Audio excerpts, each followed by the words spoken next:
Class 10वीं के भूगोल का जो है ना फर्स्ट चैप्टर है भारत संसाधन एवं उपयोग। उसी का जो है ना नेक्स्ट टॉपिक जो है कल जहाँ तक बताए थे उससे आगे। कल बताए थे संसाधन के वर्गीकरण, सब संसाधन क्या होता है। इसके बाद महात्मा गांधी क्या बोले थे, हमारे पास संसाधन होते हैं, पेट भरने के लिए तो बहुत कुछ है परंतु पेट भरने के लिए कुछ नहीं है। जिमरमैन का कहना था संसाधन होते नहीं बल्कि संसाधन बनते हैं। आगे है मानव एवं तकनीक की शोषणात्मक प्रवृत्ति को डाकुओं की अर्थव्यवस्था कहा जाता है। अर्थात ये जो मानव की प्रवृत्ति बढ़ती जा रही है शोषण करने की, दूसरे जीवों को जो है ना अधिक से अधिक सताने की, दैट मीन्स मैन जो है ना more it get more it wants होने लगा है। अर्थात वो जितना पाता है उतना ही चाहता है। यही जो है ना क्या कराता है, डाकुओं की अर्थव्यवस्था। आगे है पर्यावरण संरक्षण हेतु सर्वप्रथम स्कॉट होम में जो है ना 1972 ईस्वी में विश्व शिखर सम्मेलन बुलाया गया। क्या बुलाया गया? विश्व शिखर सम्मेलन बुलाया गया। और इसी सम्मेलन के बाद जो है हम लोग प्रत्येक वर्ष 5 जून को जो है ना विश्व पर्यावरण दिवस के रूप में मनाते हैं। कितने जून को? 5 जून को जो है ना विश्व पर्यावरण दिवस के रूप में प्रत्येक वर्ष मनाते हैं। आगे है प्रथम पृथ्वी सम्मेलन 3 से 14 जून 1992 ईस्वी को रियो डी जेनेरो में हुआ था। प्रथम पृथ्वी सम्मेलन 3 से 14 जून 1992 ईस्वी को रियो डी जेनेरो में हुआ।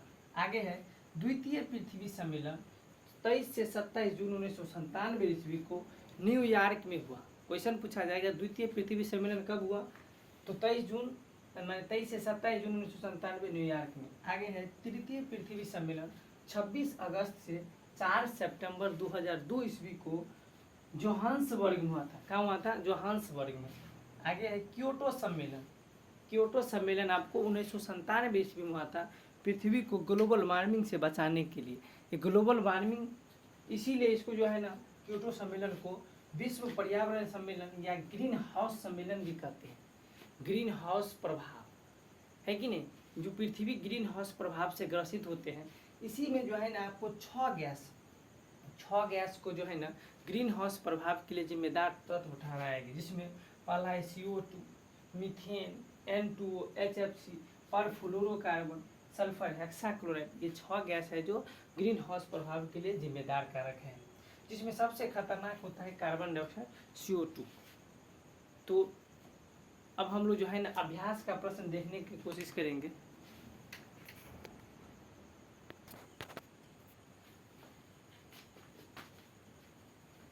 आगे हम लोग अभी जो है ना अभ्यास के प्रश्न देख लेते हैं।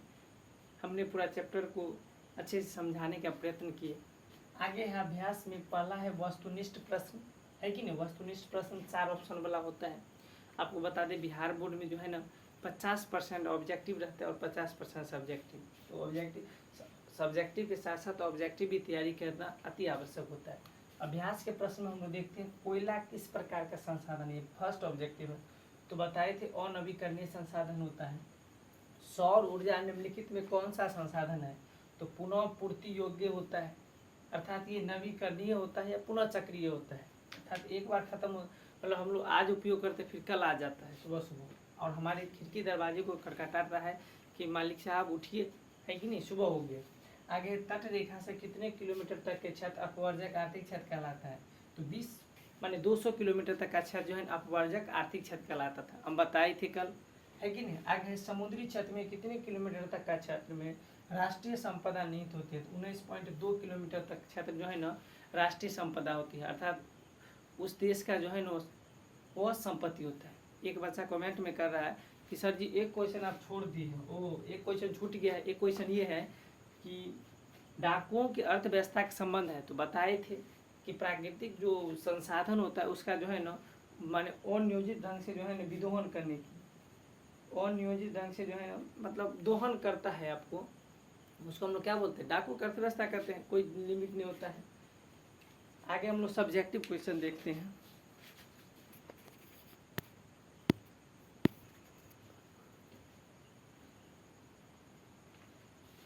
अब हम लोग जो है ना सब्जेक्टिव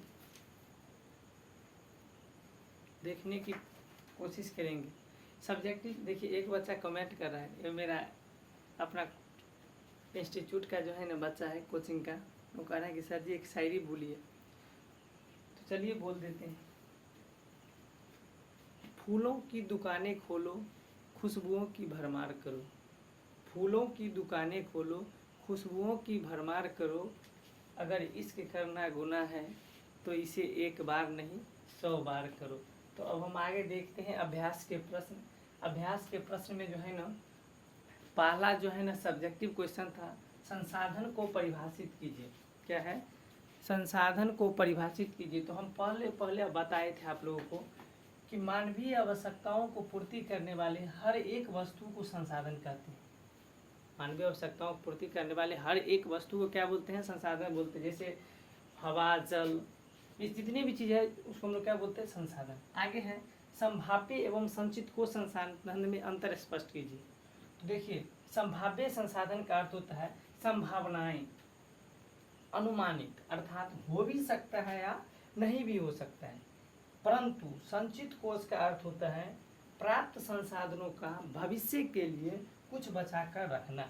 प्राप्त संसाधनों का भविष्य के लिए कुछ बचाकर रखना।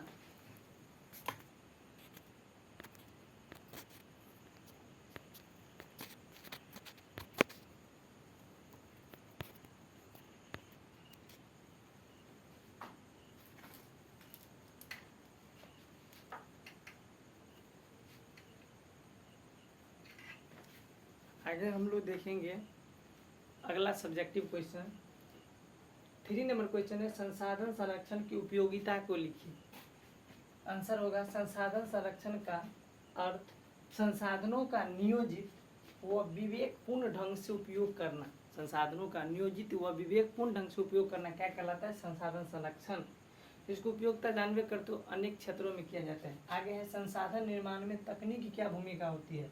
संसाधन निर्माण में तकनीक की अहम भूमिका होती है, क्योंकि तकनीक से संसाधन और उपयोगी और उसकी गुणवत्ता क्या हो जाती है? बढ़ जाती है। तो आज के वीडियो में हमने पहला चैप्टर भारत संसाधन एवं उपयोग को पूर्णतः समाप्त करने की कोशिश की, समझाने की कोशिश की। तो आज के लिए बस इतना ही। जय हिंद, जय भारत। अगर अच्छा लगे तो लाइक, सब्सक्राइब कीजिए, शेयर कीजिए।